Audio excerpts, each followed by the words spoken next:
नमस्कार, जय हिंद साथियों, प्रिय विद्यार्थियों नमस्कार। आज के इस वीडियो में हम बात करने वाले हैं कक्षा 12 के हिंदी अनिवार्य के मॉडल प्रश्न पत्र के बारे में। जी हाँ, बोर्ड के द्वारा कक्षा 12 बोर्ड परीक्षा 2023 के सभी मॉडल प्रश्न पत्र बोर्ड की साइट पर उपलब्ध करवा दिए गए हैं। तो आज हम जानेंगे हिंदी अनिवार्य का परीक्षा पैटर्न क्या रहेगा, किस प्रकार का रहेगा मॉडल पेपर। तो सबसे पहले आप यहाँ देख रहे हैं कि उद्देश्य हेतु अंक भार का विभाजन किस प्रकार रहेगा। समय आपका रहेगा 3.25 घंटे, पूर्णांक होंगे 80। एक एक चीज़ को हम बहुत बारीकी से समझेंगे, इसलिए आप इस मॉडल पत्र को प्रश्न पत्र को जरूर समझें, अपने साथियों को भी जरूर शेयर करें और चैनल को सब्सक्राइब भी जरूर करें।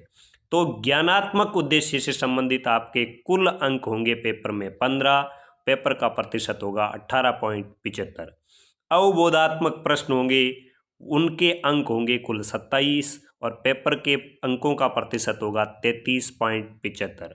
अभिव्यक्ति और ज्ञानोपयोग से संबंधित आपके कुल अंक होंगे वो 25 अंकों के प्रश्न होंगे और पेपर का ये होगा 31.25%।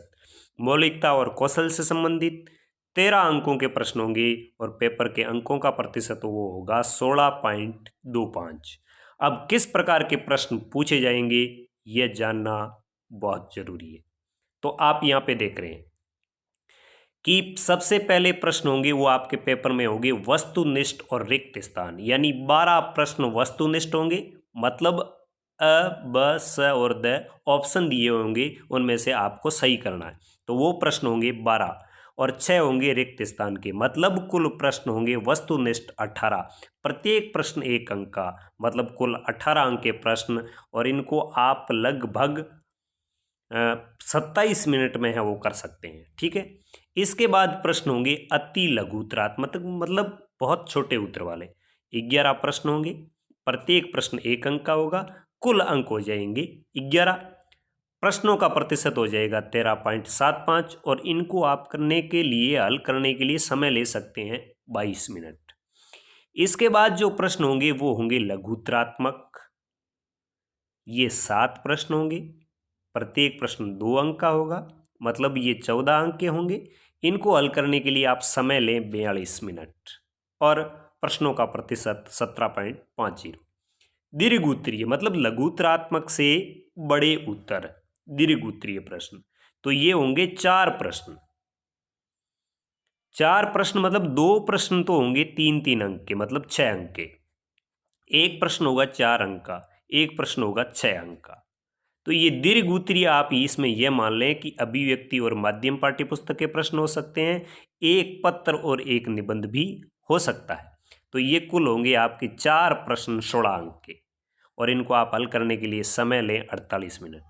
अब निबंधात्मक प्रश्न होंगे वो होंगे 4, उनमें एक प्रश्न होगा वो होगा 5 अंक का, 2 प्रश्न होंगे वो 6-6 अंक के, मतलब 12 अंक के, एक प्रश्न होगा वो 4 अंक के, मतलब आपके 4 निबंधात्मक प्रश्न होंगे वो होंगे 21 अंक के, 4 दीर्घ उत्तरीय प्रश्न होंगे वो होंगे आपके 16 अंक के, मतलब 8 प्रश्न आपके हो जाएंगे 37 अंक के। इस प्रकार पेपर में कुल प्रश्नों की संख्या 44 होगी, कुल अंक होंगे 80 और इनको हल करने के लिए 195 मिनट, मतलब 3.25 घंटे। अब इसके बाद यदि हम आगे बढ़ते हैं तो इस प्रकार आपका इकाई विभाजन रहेगा। विषय वस्तु का अंक भार अपठित 12 अंक का रहेगा, मतलब अपठित गद्यांश 6 अंक का और अपठित पद्यांश भी 6 अंक का, ये रहेंगे 12 अंक के। निबंध आपके एक आएगा वो रहेगा 5 अंक का, पत्र आपके एक आएगा वो आएगा 4 अंक का। व्यवहारिक व्याकरण, मतलब व्यवहारिक व्याकरण में भाषा, लिपि का परिचय और शब्द शक्ति, तो ये आप और अलंकार, ये आपके आएंगे 8 अंक के। इसके बाद अभिव्यक्ति और माध्यम पाठ्य पुस्तक है, उसके प्रश्न आएंगे आपके 7 अंक के। आरोह पाठ्य पुस्तक आपकी होगी 32 अंक की, तो वितान पाठ्य पुस्तक आपकी होगी 12 अंक की। इसको आप सही ढंग से जरूर समझ लें, कहीं कोई दिक्कत आ रही है तो कमेंट बॉक्स में जरूर पूछ लें। अब अपन पढ़ते हैं आगे ब्लूप्रिंट की ओर। तो ये आपका ब्लूप्रिंट रहेगा। ये ब्लूप्रिंट मतलब इसको मैं थोड़ा आपको छोटा करके बताऊं तो आप इस प्रकार इसको देख सकते हैं, चाहें तो आप इसका स्क्रीनशॉट भी ले सकते हैं। कुल प्रश्नों की संख्या इसमें बताई गई है कि कुल प्रश्नों की संख्या 44 है और अंक है वो 80 है। यहाँ स्पष्ट लिखा है कि कोष्टक के बार की संख्या अंक है, मतलब ये बार है 80, तो ये अंक है और भीतर है वो प्रश्न है। तो इस प्रकार इसको आप समझ सकते हैं। वैसे मैंने इसको ऊपर बता दिया कि लघुत्रात्मक कितने आएंगे, निबंधात्मक कितने आएंगे या वस्तुनिष्ठ कितने आएंगे, ये टोटल बात यहाँ पर बता दी गई है। अब अपन बढ़ते हैं मॉडल प्रश्न पत्र की ओर। तो ये रहेगा आपका नमूना, मतलब पेपर कुछ इस प्रकार रहेगा। पहले विषय का नाम होगा, कक्षा होगी, पूर्णांक होंगे, समय होगा, रोल नंबर लिखने के लिए कहा जाएगा कि प्रश्न पत्र पर रोल नंबर लिखें, सभी प्रश्न करने अनिवार्य है, सभी प्रश्नों के उत्तर कॉपी के अंदर लिखने हैं। फिर आगे लिखा है कि जिन प्रश्नों के आंतरिक खंड है, मतलब जैसे मान लो प्रश्न नंबर 1 है और प्रश्न नंबर 1 में आपको 12 प्रश्न पूछ लिए, 1 2 3 4, तो यथासंभव उन 12 प्रश्नों का आप एक ही जगह कंटिन्यू उत्तर दें। अब इसके बाद में आप देखिए कि ये बहुविकल्पीय प्रश्नों का खंड ए शुरू होता है। इसमें इसने क्या दे दिया, अपठित गद्यांश।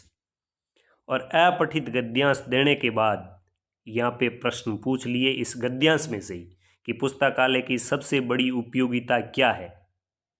तो इसको आप पढ़कर इन प्रश्नों के सही सही उत्तर है वो दे सकते हैं कि पुस्तकालय की सबसे बड़ी उपयोगिता क्या है। इसने पूछ लिया मनुष्य का मान बढ़ाने के लिए, मनुष्य के ज्ञान में वृद्धि के लिए, राजनीति का परिचय या भूगोल से परिचय। तो मनुष्य के ज्ञान में वृद्धि करने के लिए पुस्तकालय का बड़ा योगदान है।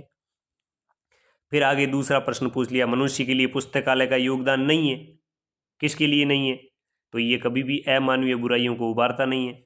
कौन सा छात्र अपना अधिकांश समय पुस्तकालय में बिताते हैं, तो समय का सदुपयोग करने वाले, उच्च कक्षा और विशिष्ट योग्यता के इच्छुक या खेलों में दक्षता के अभिलाषी।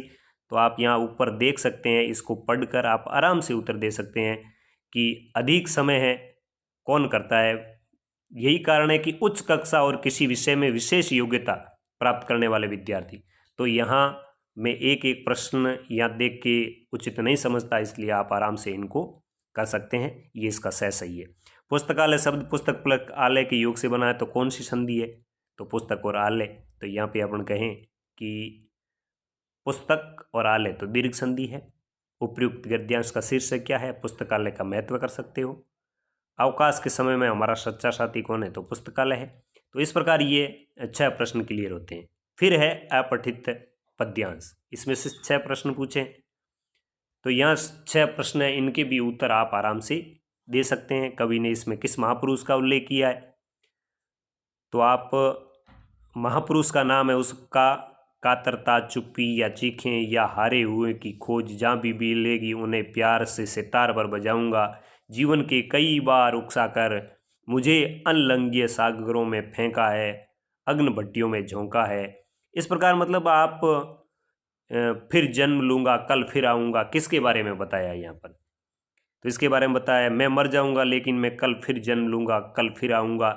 यहाँ पे ये पंक्तियाँ हैं ना, इन पंक्तियों में कवि क्या कहना चाहता है। फिर आगे प्रश्न में कवि ने कहा सुनसान का गला घोंटा, इसका क्या तात्पर्य है। मतलब इस प्रश्न का उत्तर आपको सुने मानव मन की आशा की उमंगें भर दी। तो यहाँ एक तरीके से सभी प्रश्नों के उत्तर आपको इस काव्यांश को पढ़ कर देने, और ये अपठित काव्यांश है। उपयुक्त जो पद्यांश है इसका शीर्षक क्या हो सकता है, मानवता के मसीहा महात्मा गांधी या ज्योति की मशाल। इनमें से अनलंघ्य शब्द है, इसका विप्रार्थी शब्द क्या होगा, यानी जिसको लांघा नहीं जा सकता, तो उसको आप अलंघ्य, जिसको लांघा नहीं जा सकता। दुर्लंघ्य भी एक शब्द है, सुलंघ्य भी एक शब्द है, और लंघ्य शब्द है यानी जिसको लांघा जा सकता है। इसके बाद दूसरा प्रश्न, आपके 12 प्रश्नों के बाद, ये 12 प्रश्न थे, इसके बाद शुरू होता है रिक्त स्थान का। हिंदी भाषा के परिवार में लगभग कितनी बोलियां हैं, अंग्रेजी भाषा की लिपि कौन सी है। इस मॉडल पेपर का हल भी मैं आपको बताऊंगा। तो यहाँ पे आप कह सकते हैं कि हिंदी भाषा परिवार में लगभग कितनी बोलियां, बोलियों के नाम लिखने। अंग्रेजी भाषा की लिपि कौन सी है, तो सब जानते हैं कि देवनागरी लिपि है, ये अपने रोमन लिपि है। प्रातःकालीन भ्रमण स्वास्थ्य के लिए उपयोगी है, वाक्य में शब्द शक्ति कौन सी है? तो सीधी सी बात है कि अभिधा है। जहाँ विशेष प्रयोजन से प्रेरित होकर शब्द का प्रयोग लक्ष्यार्थ में किया जाता है तो वहां पर विशेष प्रयोजन से, प्रयोजनवती लक्षणा, प्रयोजनवती लक्षणा। माया दीपक नर पतंग भरमी भरमी इव पड़ंत, पंक्ति में अलंकार कौन सा है? माया दीपक नर पतंग। तो यहाँ पे भरमी भरमी शब्द है, इसमें तो पुनरुक्ति प्रकाश है, लेकिन एक तरीके से यहाँ माया दीपक नर पतंग यानी अपने कहें कि तुलना की है, और तुलना एक प्रकार से की किसके माध्यम से?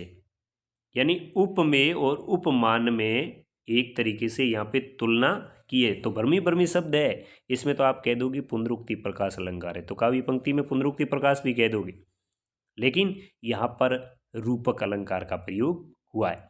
गंगा जल सा पावन मन, मन की तुलना गंगा जल से की गई है, तो यहाँ पे एक तरीके से आप कह दोगे उपमा अलंकार है।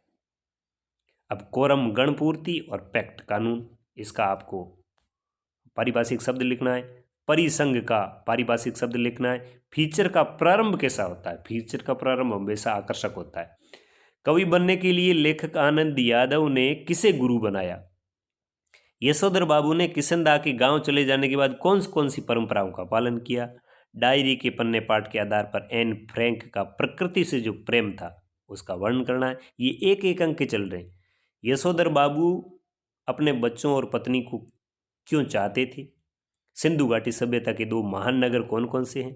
मोहनजोदड़ो से प्राप्त नर्तकी की मूर्ति किस संग्रहालय में रखी है? कवि निराला ने अस्थिर सुख पर दुख की छाया किसको बताया? और जाति प्रथा को श्रम विभाजन का ही एक रूप न मानने के पीछे अम्बेडकर ने क्या तर्क दिए? एक एक प्रश्न के उत्तर है ये।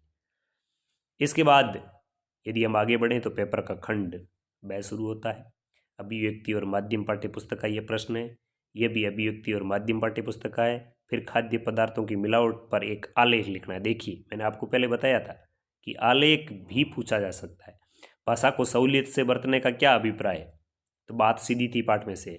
कविता के बहाने में सब घर एक कर देने के माने के क्या अर्थ है? जीजी ने त्याग और दान के विषय में क्या विचार थे? धर्मवीर भारती के पाठ है, उसके आधार पर लिखना है। चार्ली सबसे ज़्यादा अपने पर कब हंसता है? जब वह बहुत अधिक खुश होता है, प्रफुल्लित होता है, जब वह कुछ अच्छा करता है तब वह अपने पर हंसता है। इसके बाद पेपर का खंड स शुरू होगा और उसमें 3-3 अंक के प्रश्न, 4-4 अंक के प्रश्न होंगे। इसमें अथवा का विकल्प होगा, ध्यान दें।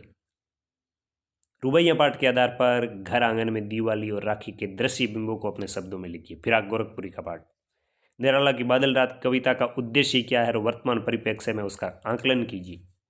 शब्द सीमा का विशेष ध्यान दें, 60 से 80 शब्दों में ही उत्तर देना है। सीरीज के फूल पाठ में लेखक ने साहित्य, समाज और राजनीति में पुरानी और नई पीढ़ी के किस द्वंद्व को और संकेत किया है? 3 अंक का है। या फिर आप कह सकते हैं, यह कर सकते हैं कि नमक कहानी भारत पाक विभाजन के बावजूद मानवीय भावनाओं की समानता की कथा है, टिप्पणी कीजिए।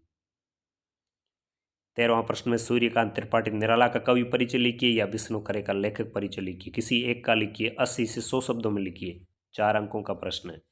इसमें आप जीवन के बारे में लिखें, मृत्यु के बारे में लिखें, रचनाओं के बारे में लिखें, उनकी भाषा के बारे में लिखें, उनके पुरस्कारों के बारे में लिखें, क्योंकि 100 शब्द काफ़ी होते हैं।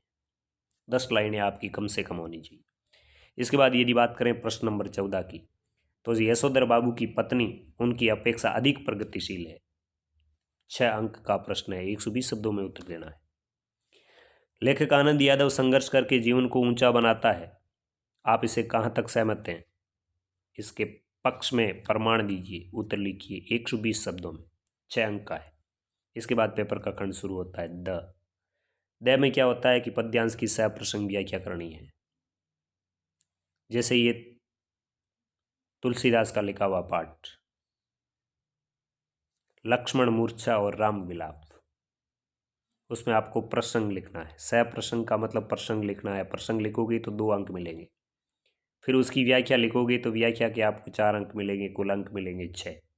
तो इस प्रकार आपको 15 प्रश्न करने। विशेष भी आप जरूर लिखें, अंत में आप क्या लिखें? विशेष। इसके बाद जो आगे बढ़ेंगे तो आपको अथवा में मिल जाएगी ये व्याख्या। उषा जो पाठ है शमशेर बहादुर सिंह का, उसको आप कर सकते हैं। इसके बाद प्रश्न नंबर जब आप 16 की तरफ बढ़ोगे तो यहाँ आपको मिलेगी सप्रश्न व्याख्या गद्यांश की। तो यहाँ पर आप महादेवी वर्मा का जो पाठ है भक्तिन, उस पाठ की ये व्याख्या ये कर सकते हैं, प्रसंग और व्याख्या लिखें। या चार्ली चैपलिन यानी हम सब, चार्ली चैपलिन जो विष्णु खरे का पाठ है उसको आप कर सकते हैं। इन दोनों में से कोई एक व्याख्या का आप हल दे सकते हैं। इसके बाद आपसे प्रश्न पूछा जाएगा प्रश्न नंबर 17, और उसमें यह पूछा जाएगा एक विज्ञप्ति के बारे में कि सचिव माध्यमिक शिक्षा बोर्ड राजस्थान अजमेर की ओर से उच्च माध्यमिक परीक्षा 2023 की पूरक पुस्तिकाओं की तिथियों की सूचना है तो एक विज्ञप्ति तैयार करें, या आप एक निविदा तैयार करें। आपके विद्यालय में खेलकूद सामग्री खरीदनी है। इन दोनों प्रश्नों से संबंधित बहुत अच्छे वीडियो मैंने इस यूट्यूब चैनल पर अपलोड किए हैं, आप वहां देखकर इनको पढ़ सकते हैं, तैयारी कर सकते हैं। फिर प्रश्न नंबर 18वां पूछा जाएगा आपसे सार गर्भित निबंध, और निबंध की शब्द सीमा रहेगी वो रहेगी 300, अंक रहेंगे 5। आपको 3-4 विकल्प दिए होंगे, उनमें से कोई आपको एक निबंध करना है। जैसे राष्ट्र के प्रति हमारा दायित्व है, स्त्री सशक्तिकरण, बढ़ता विज्ञान, घटते मानवीय मूल्य, राजस्थान और पर्यटन और संभावना, इनमें से कोई एक प्रश्न करना है। 300 शब्दों में 5 अंकों का ये प्रश्न होगा। तो इस प्रकार प्रिय विद्यार्थियों ये रहेगा अपना हिंदी अनिवार्य का परीक्षा पैटर्न, पेपर पैटर्न। मैंने यथासंभव आपको सही ढंग से ये समझाया। फिर भी इसके बारे में आपकी कोई जिज्ञासा है, आपकी कोई दुविधा है, आपका कोई भ्रम है, तो कमेंट बॉक्स में आप अपना प्रश्न जरूर पिन करें। मैं उसके बारे में संभव हुआ तो वीडियो भी बनाऊंगा, अन्यथा आपके उस प्रश्न का समाधान जरूर करें। मिलेंगे हिंदी साहित्य के मॉडल प्रश्न पत्र के साथ, उसको भी आप देखना नहीं भूलिए। तब तक आइए दीजिए, नमस्कार, जय हिंद, जय भारत।